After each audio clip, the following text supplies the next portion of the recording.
ಎಲ್ಲರಿಗೂ ನಮಸ್ಕಾರ. ನನ್ನ ಬೆಸ್ಟ್ ಫ್ರೆಂಡ್ ಸರ್ಪ್ರೈಸ್ ವಿಸಿಟ್ ಮಾಡೋದ್ಲು ಮನೆಗೆ. ಇಬ್ರಿಗೂ ಏನಾರ ತಿನ್ಬೇಕು ಅನಿಸ್ತಿತ್ತು, ಬಟ್ ಈಚೆ ಹೋಗೋಕೆ ಟೈಮ್ ಇರಲಿಲ್ಲ. ಮನೇಲೆ ಫ್ರೆಂಚ್ ಫ್ರೈಸ್ ಮಾಡೋಣ ಅಂದ್ಕೊಂಡ್ವಿ. ಆಲೂಗೆಡ್ಡೆ ಸಿಪ್ಪೆನ ತೆಗೆದು ಫ್ರೆಂಚ್ ಫ್ರೈಸ್ ಶೇಪಿಗೆ ಕಟ್ ಮಾಡ್ಕೋಬೇಕು. ಆಮೇಲೆ ನೀರಲ್ಲಿ ತೊಳ್ಕೊಬೇಕು.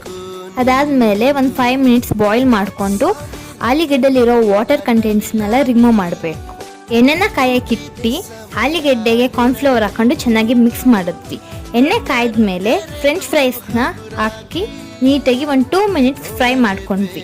ಅದನ್ನ ಎತ್ತಕ್ಕೆ ಇಬ್ರಿಗೂ ಭಯ ಆಗ್ತಿತ್ತು. ಅದಕ್ಕೆ ನಮ್ಮ ಡ್ಯಾಡಿ ಎಲ್ಪ್ ತೊಗೊಂಡ್ವಿ. ಫ್ರೆಂಚ್ ಫ್ರೈಸ್ ಕ್ರಿಸ್ಪಿಯಾಗಿ ಬಂದಿತ್ತು. ನೆಕ್ಸ್ಟ್ ಫ್ರೆಂಚ್ ಫ್ರೈಸ್ಗೆ ಸ್ವಲ್ಪ ಖಾರದ ಪುಡಿ, ಅರಿಶಿಣ ಮತ್ತು ಚಾಟ್ ಮಸಾಲ ಹಾಕ್ಕೊಂಡು ನೀಟಾಗಿ ಮಿಕ್ಸ್ ಮಾಡ್ಕೋಬೇಕು. ಹೆಂಗೂ ಈವ್ನಿಂಗ್ ಆಗಿತ್ತು. ಫ್ರೆಂಚ್ ಫ್ರೈಸ್ ಜೊತೆಗೆ ಟೀ ಇದ್ದರೆ ಕಾಂಬಿನೇಷನ್ ಚೆನ್ನಾಗಿರುತ್ತೆ ಅಂತ ಟೀನ ಕೂಡ ಮಾಡಿಕೊಂಡು ಫ್ರೆಂಡ್ ಮತ್ತು ಫ್ಯಾಮಿಲಿ ಜೊತೆ ಎಂಜಾಯ್ ಮಾಡಿದ್ವಿ. And thank you for watching.